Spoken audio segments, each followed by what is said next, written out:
it seems to me that in the Islamist understanding, what a woman's position in a just order would be very different from secular liberal parties, if we could call them that. Similarly with the position of the Copts, it is one thing to conceive of a just order in a more hierarchical sense, and quite another to see it, as we heard yesterday in the case of India, empowering the weaker sections of the society in order for them to then be able to participate fully. And these are two very different understandings of what social justice is about.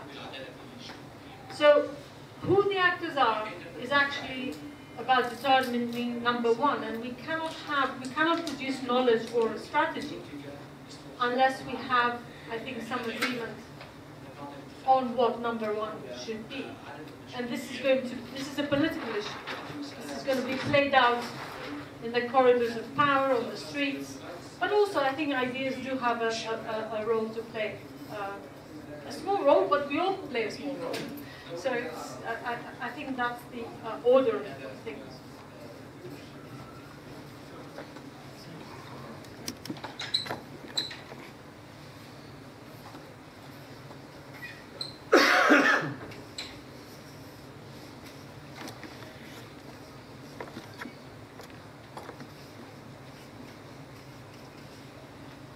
So the way you see it, Katerina, is that there's starting points. We are where we are today. There are competing concepts out here in societies, diverse societies, about what social justice is.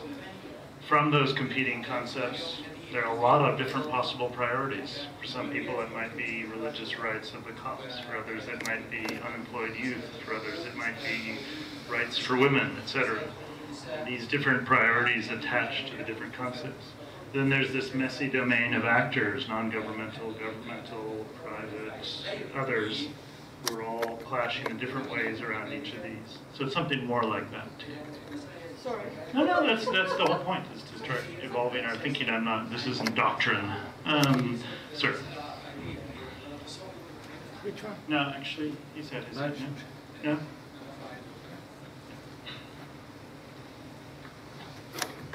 شكرا. أنا أتفق مع الدكتور مصطفى في مسألة مفاهيم يمكن الاتفاق عليها أو يمكن بل مفاهيم محددة للعدالة الاجتماعية. لكن السؤال المهم هي ما هي نقطة البداية للتعامل مع قضية العدالة، وفي هذا يعني أعتقد أن تحديد التجاوزات التي حدثت في مسألة العدالة في الفترات السابقة أولوية أو نقطة أساسية لمعرفة لتجنب تكرارها. والثانية هو يجب أن يتم تبني منهج المصالحة الوطنية يهيئ الأرضية للوصول إلى العدالة الاجتماعية. فلا يمكن الحصول على العدالة الاجتماعية وتطبيقها بين جميع أفراد المجتمع في بيئة مشحونة ومتوترة. يجب أولاً تهيئة الوضع، وضع فرشة مناسبة من الاتفاق والتوافق بين جميع القوى، يلي ذلك الوصول إلى مرحلة. أما في مسألة الأولويات هذا الموضوع يعني يختلف من بلد إلى آخر. الأولويات في اليمن مثلاً ترتبط بالجانب الأمني يليها الجانب الاقتصادي، بينما في مصر وفي تونس المسألة ترتبط بالجانب الاقتصادي، ضرورة توفير العمل ولقمة العيش أهم من أي جانب آخر. وبالنسبة للجهات التي يجب أن تتبنى قضية العدالة، أنا أجزم في هذا الموضوع أنه لا يمكن أن تتحقق العدالة الاجتماعية إلا من الداخل، مع التأكيد على دور المجتمع الإقليمي والمجتمع الدولي في هذا، لكن يجب أن تنطلق من الداخل لكي تنجح ولكي نستطيع تعميمها، لأن الإشكالية هي في الداخل. قبل ما أبدأ أشوف كيف أكون شراكات مع الإقليم في هذا الموضوع، يجب أن أصل إلى مرحلة الكلام في هذا الموضوع. عندي في الداخل مثلا داخل أنا أتكلم عن مصر وتونس مثلا، إن لم يكن هناك عدالة اجتماعية يعني تصل إلى حدها الأقصى، لا يمكن مناداة الجيران أنه تعالوا نعمل تنسيق معين حول هذا الموضوع. لن يخدم أحد الأطراف الآخر. شكرا.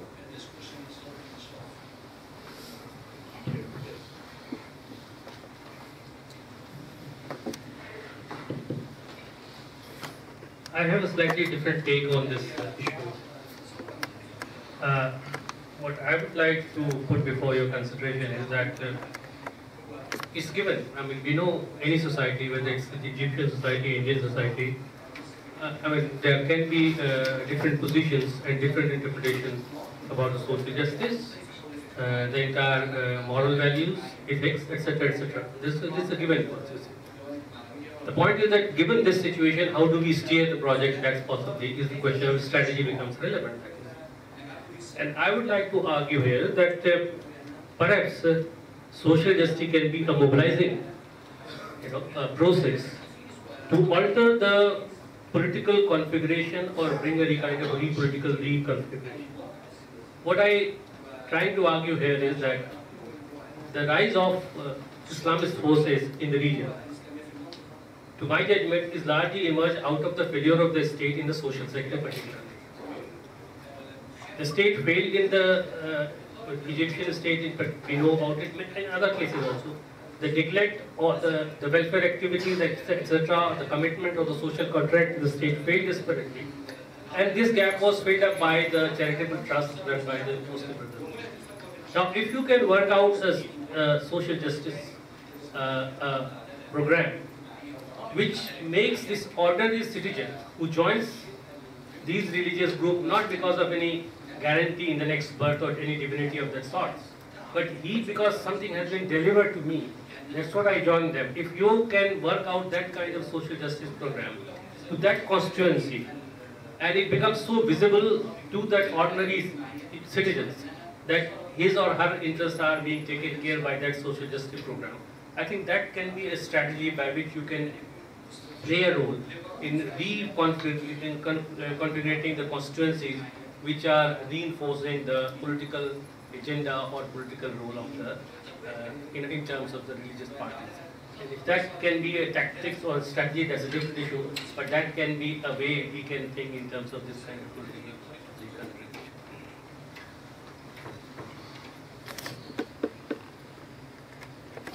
Yeah, you want to react to that? Sure.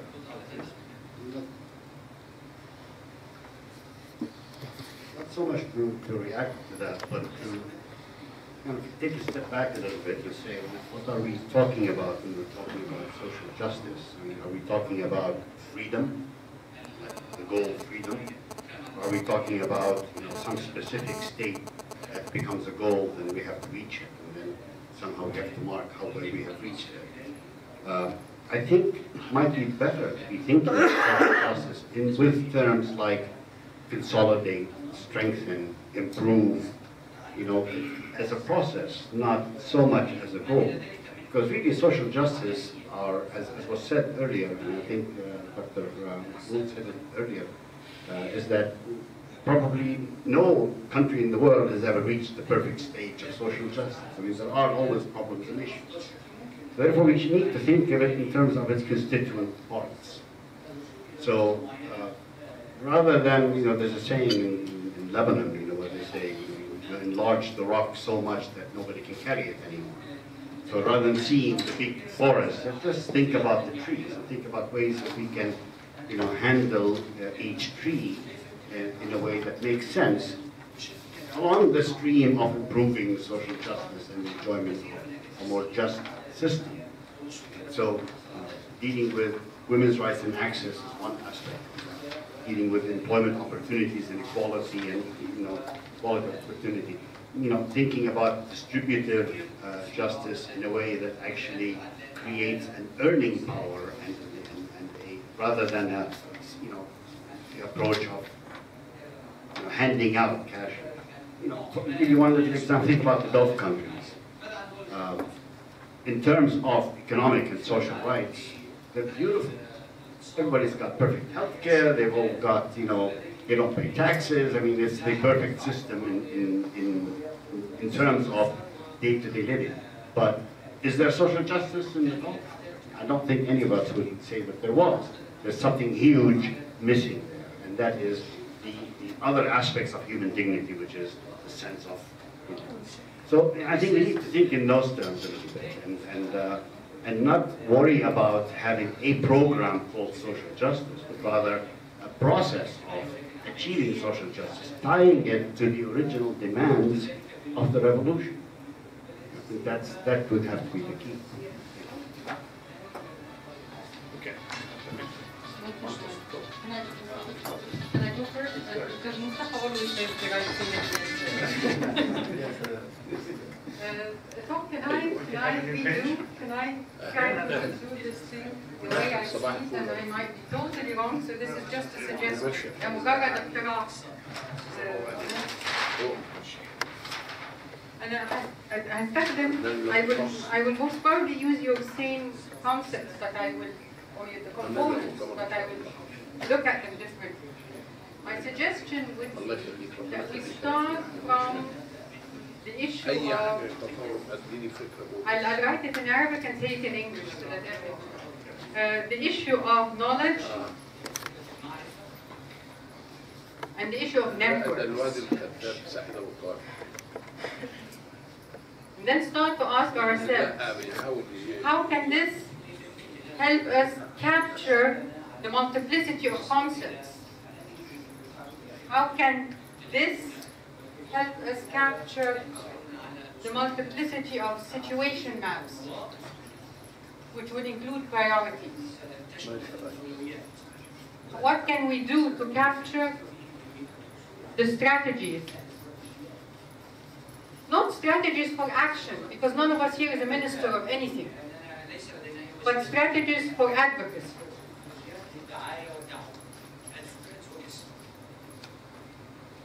And ultimately, how does this help us create organizational momentum?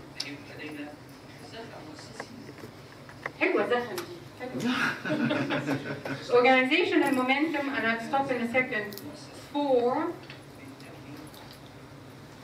that might have a positive impact, hopefully, on national processes whenever they exist, because again, none of us here can control this process. This can hopefully inform party platforms, especially socialist party platforms. Hopefully it could inform civil society action.